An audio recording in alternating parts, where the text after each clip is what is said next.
하나님의 말씀을 같이 보겠습니다. 출애굽기 3장 1절에서 14절입니다.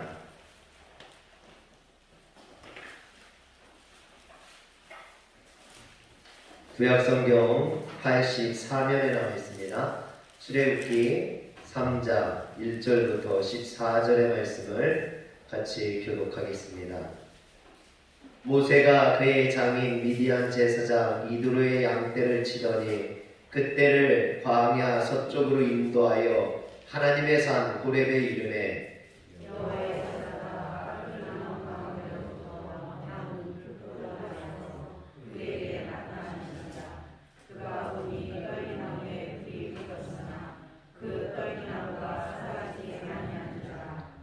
이에 모세가 이르되 내가 돌이켜 가서 이 큰 광경을 보리라. 떨기나무가 어찌하여 타지 아니하고 하니 그때에 여호와께서 돌아오려고 돌이켜오는 것을 보시니라. 하나님이 떨기나무 가운데서 그를 불러 이르시되 모세야 모세야 하시매 그가 이르되 내가 이리나이다. 하나님이 이르시되 이리로 가까이 오지 말라. 내가 선 곳은 거룩한 땅이니 내 발에서 신을 벗으라. 또 이르시되 나는 내 조상의 하나님이니 아브라함의 하나님 이삭의 하나님 야곱의 하나님이라. 모세가 하나님의 우리를 부러워하여 얼굴을 가리매 여호와께서 이르시되 내가 애굽에 있는 내 백성의 고통을 분명히 보고 그들이 그들의 감독자로 말미암아 부르짖음을 듣고 그 근심을 알고 내가 내려가서 그들을 그 땅에서 인도하여 아름답고 광대한 땅, 젖과 꿀이 흐르는 땅, 곧 가나안 족속, 헷 족속, 아모리 족속, 브리스 족속, 히위 족속, 여부스 족속의 땅에 내려가려 하노라. 이제 가라. 이스라엘 자손의 부르짖음이 내게 달하고 애굽 사람이 그들을 괴롭히는 학대도 내가 보았으니 이제 내가 너를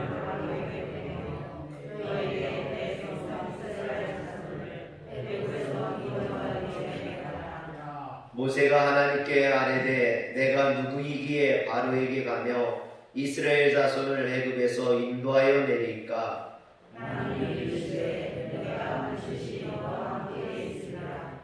네가 그 백성을 애굽에서 인도하여 내는 후에 너희가 이 산에서 하나님을 섬기리니 이것이 내가 너를 보내준 증거라. 모세가 하나님께 아뢰되 내가 이스라엘 자손에게 가서 이르기를 너희 조상의 하나님이 나를 너희에게 보내셨다 하면 그들이 내게 묻기를 그의 이름이 무엇이냐 하리니 내가 무엇이라고 그들에게 말하리까?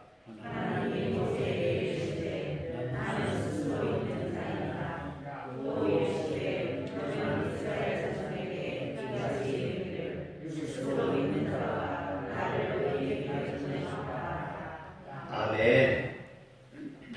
할렐루야. 말씀을 전할 때만 마스크를 좀 벗도록 하겠습니다.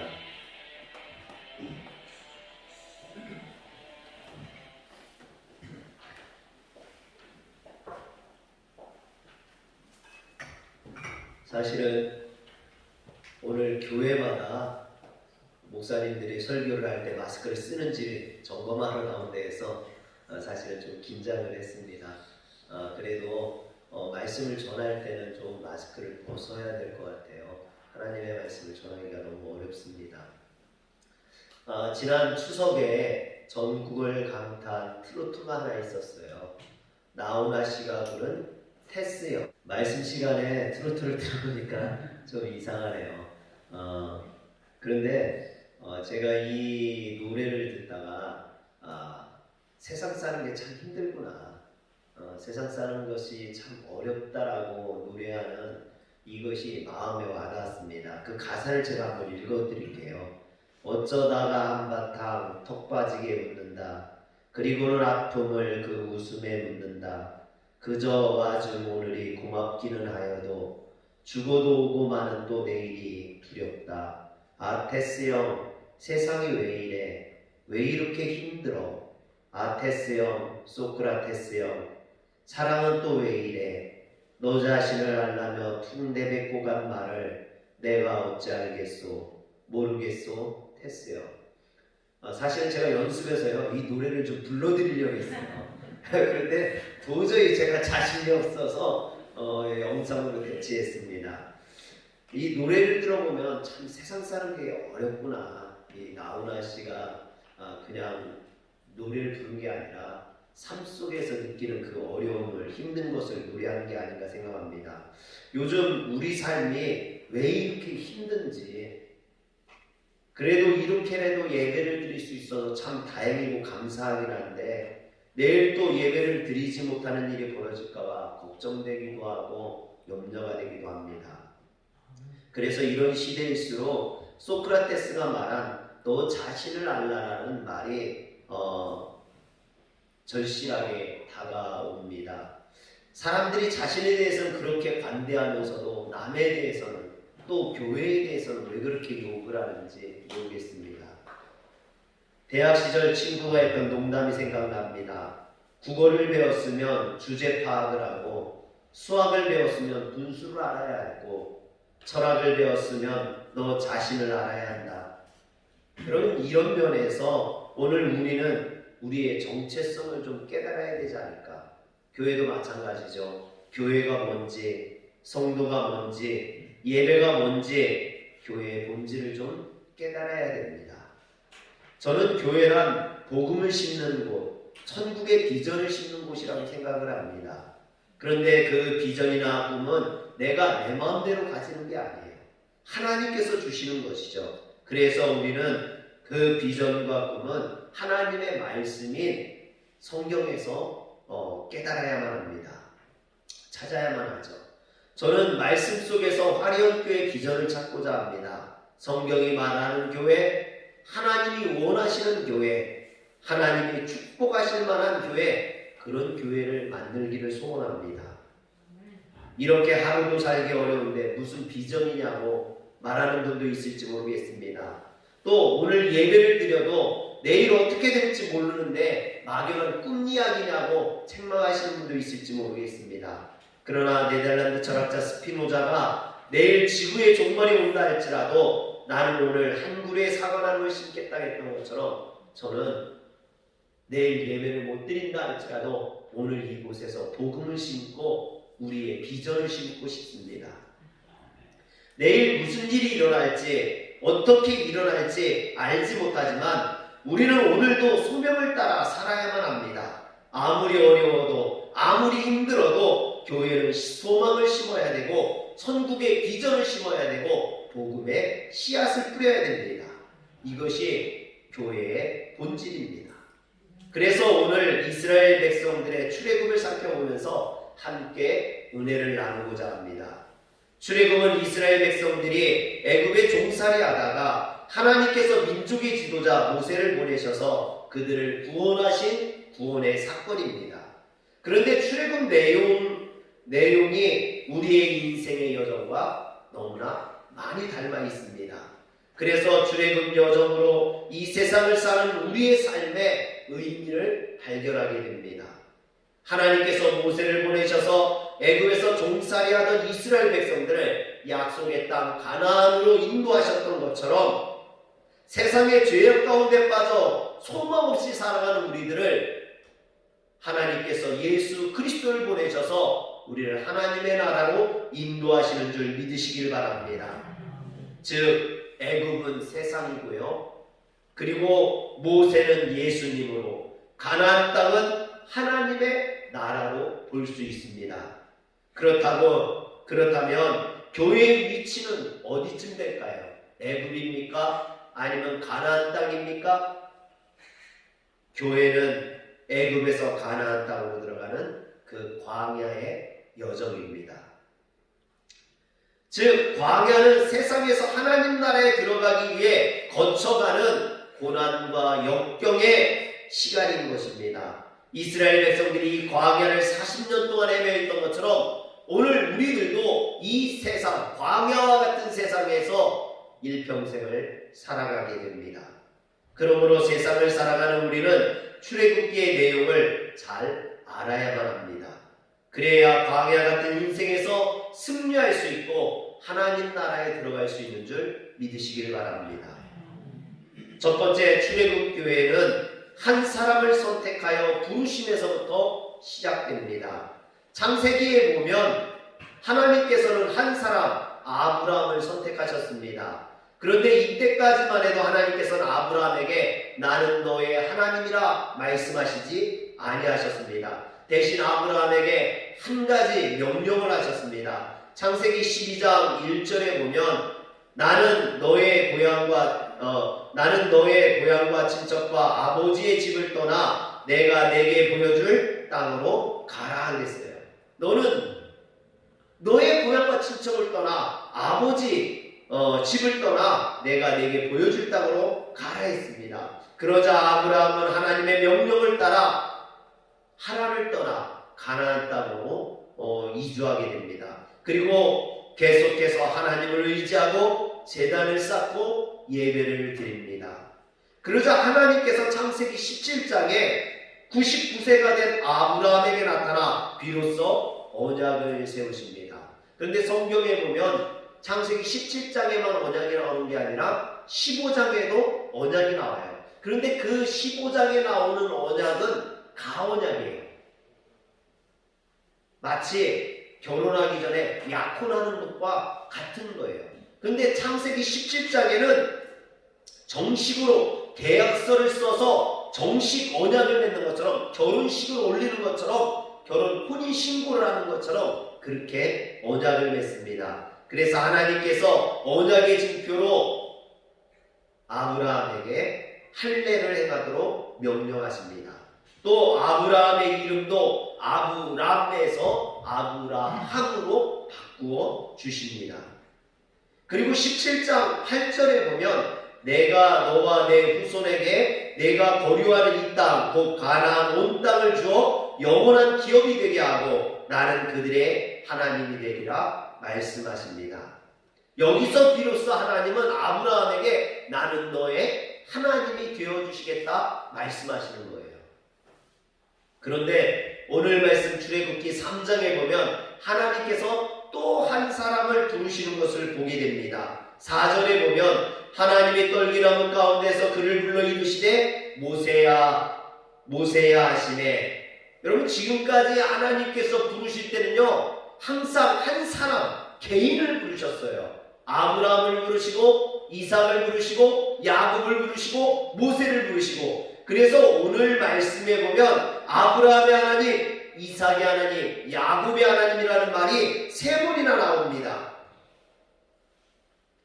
그런데 그 하나님께서 이제 모세를 부르셔서 모세와 개인적으로 만나주실 뿐만 아니라 이스라엘 백성의 하나님이 되어주시겠다라고 이야기합니다. 한 개인의 하나님이 아니라 한 민족의 하나님이 되어주시겠다라는 거예요. 그래서 오늘 말씀에 보면 이런 하나님의 의중이 많이 담겨져 있는 것을 보게 됩니다. 하나님께서는 이스라엘 백성들에게 내 백성이라고 부릅니다. 7절에 보면 내 백성의 고통을 분명히 보고 그랬어요. 또 10절에도 보면 내 백성 이스라엘에 라고 이야기합니다. 여러분 또 너희 조상의 하나님이라고 6절에 13절에 15절에 16절에 말하고 있습니다. 또 히브리 사람의 하나님 여호와라고 18절에 이야기하고 있습니다. 이런 표현들을 보면 모두 하나님께서 이스라엘 민족의 하나님이 되어주시겠다라는 것을 나타내는 어떤 하나님의 의중을 드러내는 그런 표현들입니다. 그래서 이스라엘 백성들은 이때부터 자신들을 하나님의 백성, 선택받은 민족 이런 뜻을 가진 선민이라고 불렀습니다. 그래서 그 예루살렘을 시온이 되는 겁니다. 세상에 수많은 민족이 있죠. 수많은 나라가 있습니다. 수억 명의 사람들이 있습니다. 그러나 하나님께서는 그 수많은 사람들, 수많은 민족들 중에 부유하고 강대한 애국을, 로마를 선택하지 아니하시고 연약하고 보잘것없는 아브라, 이스라엘 백성들을 부르셨다라는 것입니다. 이게 하나님의 은혜입니다. 여러분, 동방의 조그만 나라, 그 조그만 나라 중에서도 별 볼 일 없는 화성, 향남, 그 변두리 시골 마을에 있는 이 화련교회를 하나님이 선택하시고, 나는 너희의 하나님, 너희들은 내 성도요, 내가 화련교회 하나님이 되어주시겠다 말씀하시는 줄 믿으시길 바랍니다. 그런데 하나님께서요, 화련교회만 부르신 게 아니에요. 세상에 뛰어나고 유능한 목사들도 많고 박사학위를 가진 목사도 있고 또 큰 교회에 담임하며 부유한 목사도 있습니다. 그런데 하나님께서는 저와 같이 볼품없는 그런 목사를 선택하셔서 이 화련교회에 보내시고, 내가 너와 함께하리라, 내가 너의 하나님이 되어주시리라 말씀하셨습니다. 우주를 창조하시고 주관하시며 스스로 있는 그 하나님이 오늘 우리를 선택하셨고 부르시어 우리 하나님이 되어주시겠다라는 겁니다. 그러니 어찌 감사하지 않을 수 있겠습니까? 그래서 우리는 모세와 같이 하나님 앞에 꿇어 엎드려야만 합니다. 그 하나님께 아브라함처럼 제단을 쌓고 예배를 드려야 됩니다. 할렐루야. 사랑하는 성도 여러분, 그래서 예배가 소중한 거예요. 우리를 구원해 주신 그 하나님 앞에 우리가 할 수 있는 최고의 감사의 행위인 줄 믿으시길 바랍니다. 두 번째로 출애굽교회는 광야 교회입니다. 이스라엘 백성들은 출애굽에서 사흘이면 가나안 땅에 들어갈 것이라고 생각을 했습니다. 출애굽기 3장 18절에 보면 하나님께서는 모세에게 바로왕에게 가서 우리가 우리 하나님 여호와께 제사를 드리려 하오니 사흘길쯤 광야에 가도록 허락하소서 했습니다. 그래서 모세와 아론이 바로왕에게 가가지고 5장 3절에 보면 우리가 광야로 사흘길쯤 가서 우리 하나님 여호와께 제사를 드리려 하오니 하고 간청을 합니다. 이처럼 모세는 물론이고 이스라엘 백성들도 사흘길이면 충분히 하나님이 약속하신 가나안 땅에 들어갈 거라고 생각을 했어요. 여러분, 늦어도 일주일, 길어야 한 달이면 충분할 거라고 생각을 했습니다. 그런데 이스라엘 백성들이 광야에서 몇 년 동안 있었습니까? 40년 동안 있었어요. 물도 없고 먹을 것도 없고 나무도 없는 그 황량한 땅에서 무려 40년 동안을 헤매었다라는 겁니다. 처음 이스라엘 백성들은 여호와 하나님의 이름을 가지고 온 모세를 믿었습니다. 그 모세가 기적을 보이면서 여호와 하나님께서 이스라엘 자손을 찾으시고 그들의 고난을 살피셨다라고 말하자 이스라엘 백성들은 하나님께서 이 고통에서 이제 우리를 건져주실 것이다라고 믿었습니다. 그런데 모세가 나타난 이후에 바로가 이스라엘 백성들을 보내주는 것이 아니라 오히려 그들을 핍박했습니다.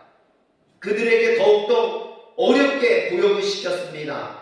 그러자 이스라엘 백성들은 모세와 아론을 원망해하며 너희가 우리를 바로의 눈과 그의 신하의 눈에 미운 것이 되게 하고 그들의 손에 칼을 주어 우리를 죽게 하는도다 하고 원망했습니다. 그러나 하나님께서는 모세를 통해서 그런 바로를 심판하셨고 10가지 재앙을 내리심으로 애국을 굴복시키셨습니다. 그래서 이스라엘 백성들을 출애굽 가나안 땅으로 출발하게 하셨죠. 그런데 그들은 아까도 이야기했지만 사흘이면 갈 줄 알았어요. 그런데 그 꿈이 금방 깨어집니다. 그들 앞에 홍해가 가로막는 거예요.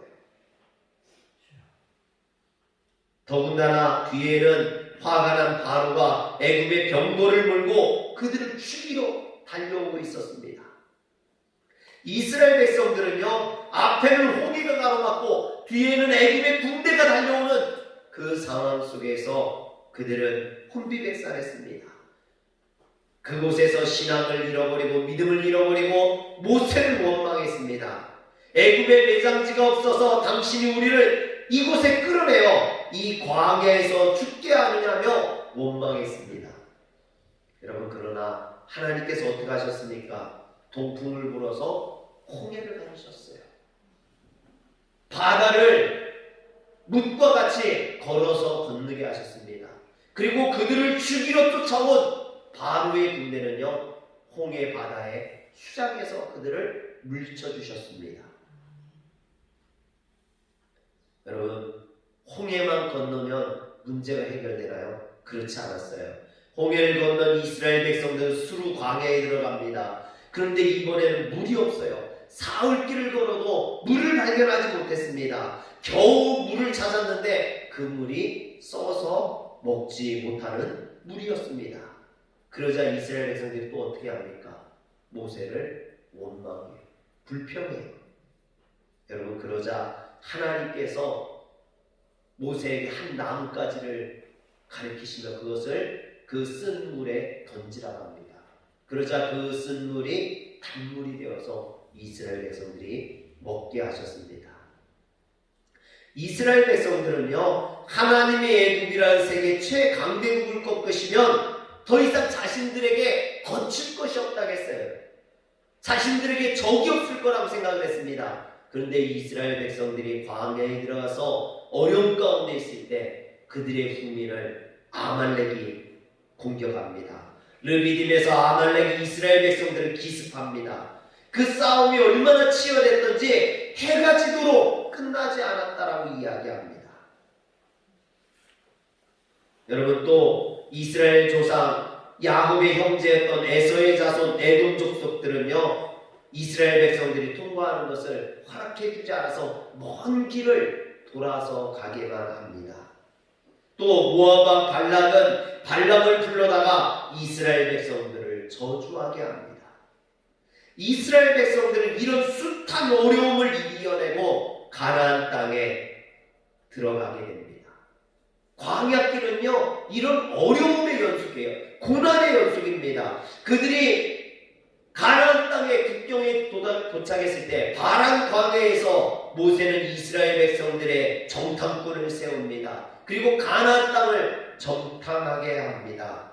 그런데 여호수아와 갈렙을 제외한 10명의 정탐꾼들은 그 땅을 악평하기 시작하죠. 그래서 민수기 13장 31절에서 33절에 보면 우리는 능히 올라가서 그 백성을 치지 못하리라. 그들은 우리보다 장대하니라 하고 이스라엘 자손 앞에서 그 정탐한 땅을 악평하여 이르되 우리가 두루다니며 정탐한 땅은 그 거주민을 삼키는 땅이요 거기서 본 모든 백성은 신장이 장대한 자들이며 거기서 넷피림의 후손인 아낙 자손의 거인들을 보았나니 우리는 스스로 보기에도 메뚜기 같으니 그들이 보기에도 그와 같을 것이니.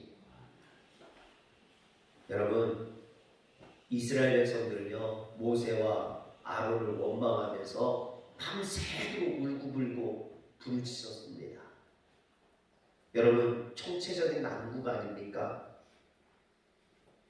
광야는 환경적으로 어렵고 힘이 드는 곳입니다. 먹을 것이 없고 마실 물도 없습니다. 그런데 적들은 강하고 틈만 나면 이스라엘 백성들을 공격합니다. 더군다나 이스라엘 백성들은요, 조그만 일에도 불평하고 원망하고 그들의 인도자 되는 모세를 죽이려고 합니다. 우리가 신앙생활을 하다 보면 이 세상을 살다 보면 이런 일들이 많아요. 시련과 풍파를 만날 때가 있습니다. 가장 가까운 가족이, 형제들이 반대를 하고 핍박을 하기도 합니다. 잘 나가던 일들이 망하고 홍해와 같은 고난이 찾아옵니다. 마귀는 더욱 날뛰고 육신의 연약한 곳을 공격해서 병들게도 합니다. 그런데 여러분, 이런 문제만 보면 우리도 이스라엘 백성들처럼 원망하고 불평할 수밖에 없습니다. 문제 너머에 계신 하나님을 그래서 볼 수 있어야 합니다. 문제가 나왔다고 예수 믿기 전 세상으로 돌아가자고 하면 안 됩니다. 이스라엘 백성들은 틈만 나면 애국으로 돌아가자고 합니다. 애국이 뭐가 그렇게 좋다고요? 종살이하는 게 뭐가 그렇게 좋습니까? 왜 자꾸만 세상으로 돌아가려고 합니까? 여러분, 하나님을 바라보시길 바랍니다. 모세가 온전히 하나님을 바라봤을 때 이스라엘을 핍박하던 바로왕이 하나님 앞에 무릎을 꿇었습니다. 이스라엘 백성들을 가로막던 홍해가 갈라졌습니다. 이스라엘을 뒤에서 공격하던 아말렉은 하나님의 칼 앞에 모두 쓰러졌습니다. 이스라엘 백성들을 저주하던 모압은 오히려 그들이 하나님의 저주를 받았습니다. 그러나 하나님께서 이스라엘 백성들과 함께할 때 그들을 구름기둥과 불기둥으로 인도했습니다. 마실 물이 없을 때 반석을 깨뜨려서 물이 나게 하셨습니다. 먹을 것이 없을 때 하늘에서 만나와 메추라기를 주어 먹게 하셨습니다. 광야 40년 동안 신발이 헤어지지 아니했고 그들의 옷이 낫지 않는 그런 하나님의 역사가 그들과 함께 했습니다. 여러분, 제가 처음 온양에 있는 강산교회에 부임했을 때 뭐 성도도 없고 산속에 너무나 빈약하죠. 어렵죠. 그러니까 주변에서들 저더러 어린이집 차량 운전을 하라고 그래요. 그러면 생활이 되니까. 여러분, 그런데 제가 싫다고 했습니다. 목회하면서 일하는 것을 반대한다는 건 아니에요. 여러분, 왜 제가 그랬냐면 만약 제가 목회에 전념하는 것보다 기도하고 전도하고 말씀을 보는 것보다 생활을 위해서 학원 차 운전을 한다면 그것이 하나님의 뜻이라면 저는 목회하지 않겠다고 그랬어요. 차라리 공장을 다니는 게 낫지. 여러분, 그래서 저는 지금도 통장에 100만 원도 없습니다. 지금까지 목회하면서 한 번도 부유해 본 적도 없습니다. 그래도요, 제가 목회하면서 한 번도 쌀이 떨어져 본 적이 없어요. 김치가 떨어져 본 적이 없어요. 하나님께서 먹이시고 입히심을 경험했습니다. 온전히 하나님을 의지하는 자, 하나님이 책임져 주신다는 것입니다. 제가 열심히 목회할 때 하나님께서 이스라엘 백성들에게 만나와 메추라기를 주셨던 것처럼 저에게도 일용할 양식을 주셨습니다. 또 엘리야에게 까마귀를 보내셔서 먹이셨던 것처럼 저에게도 까마귀를 보내셔서 도와주셨습니다. 저는 이런 하나님을 믿습니다. 저를 인도하시고 보호하시는 그 하나님을 믿습니다. 하나님이 책임져 주심을 믿습니다. 그래서 광야는 하나님을 의지하는 훈련을 하는 그런 학교입니다. 광야를 통해 우리는 전적으로 하나님을 의지하고 하나님께 모든 것을 맡기는 훈련을 합니다. 환경이 어려워도 적들이 공격해와도 내 생활이 마르고 궁핍해도 불평하지 않고 원망하지 않고 오직 하나님만 의지하는 자는 여호수아와 갈렙처럼 하나님께서 약속하신 땅, 그 가나안 땅에 들어가게 될 줄 믿으시길 바랍니다. 마지막으로 이스라엘 백성들에게 있어서 애굽 생활은 부끄러운 것이었습니다. 또 광야의 생활은 고난과 역경의 아픔의 시간이었습니다. 이런 시간들은요, 사람들은 기억하고 싶지 않아요.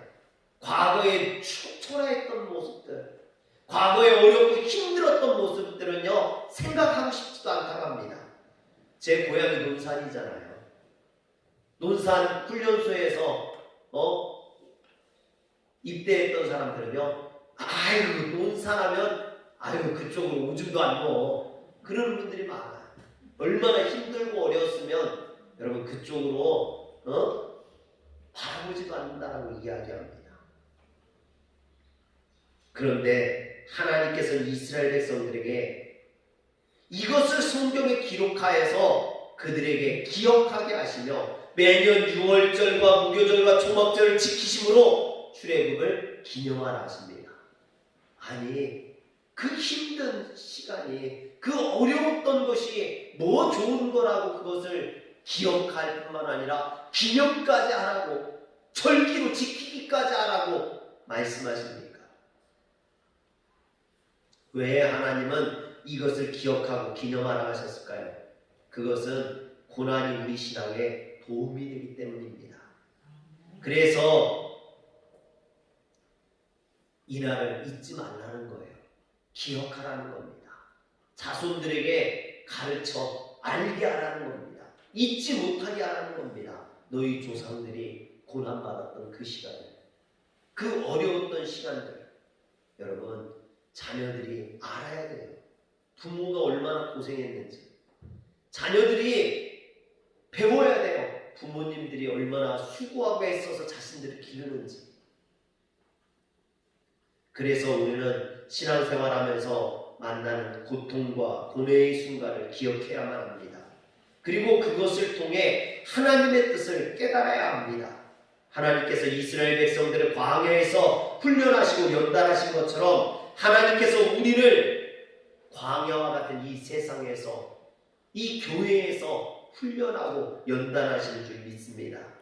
그러므로 광야는 하나님을 만나는 곳이요 우리를 연단하는 곳입니다. 하나님의 백성이 되기 위해 훈련받는 곳입니다.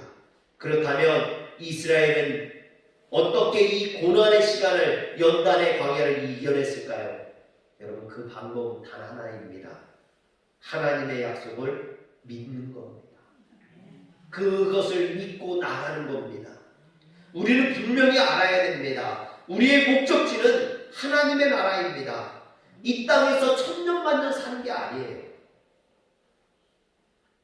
이곳에서는 우리는 훈련받고 하나님 나라에 들어가야 됩니다. 그런데 어떤 분들은 이런 광야와 같은 곳에서 좋은 집을 짓고 좋은 차를 타고 다닌다고 나는 여기가 좋사오니 이곳이 좋사오니 그러는 분들이 있어요. 여러분 지금은 평안한 것 같지만 언제 환난이 닥칠지, 언제 고난이 닥칠지, 언제 주님이 나를 부르실지 모릅니다. 그러므로 우리는 영원한 땅, 젖과 꿀이 흐르는 땅, 하나님이 약속하신 저 천국을 소망하며 바라보며 살아야 될 줄 믿으시길 바랍니다. 찬송가 359장에 보면요, 전성을 향해 가는 성도들아 앞길의 장애를 두려워 말라. 성령이 너를 인도하시니 왜 지체를 하고 있느냐. 앞으로 앞으로 전성을 향해 나가세. 전성문만 바라보고 나가세. 모든 천사 너희를 영접하러 문 앞에 기다려 서 있네. 할렐루야. 오늘 우리는요 저 천성을 향해 나가는 성도들입니다. 우리가 가는 이 길에 장애가 있고 고난이 있고 역경이 있다가 할지라도 두려워하지 마시길 바랍니다. 주님이 우리를 인도하신다라는 거예요. 하나님께서 천사들을 통해서 천국 문 앞에서 우리를 기다리고 계신다는 겁니다. 아무리 어려워도 힘들어도 여러분 낙심하지 마세요. 실망하지 마세요. 지금부터는 하나님 나라만 바라보고 나아가는 우리 성도님들 되시길 주의 이름으로 축원합니다. 기도하겠습니다. 거룩하신 하나님, 자비하신 하나님, 우리가 사는 이 세상이 왜 이렇게 힘들고 어렵습니까? 하루하루 사는 것이 너무나 고통스럽고 힘들 때가 많습니다. 하나님, 그렇다 할지라도 우리가 낙심하지 않게 하여 주옵소서. 실망하지 않게 하여 주옵소서. 소크라테스도 가르쳐주지 못한 이 길을 예수 그리스도께서 우리에게 알려주시는 줄 압니다. 오늘 우리가 주님만 믿고 주님만 바라보고 저 천국을 향해서 나아갈 수 있도록 주님 도와주시옵소서. 우리 주 예수님의 이름으로 기도합니다. 아멘.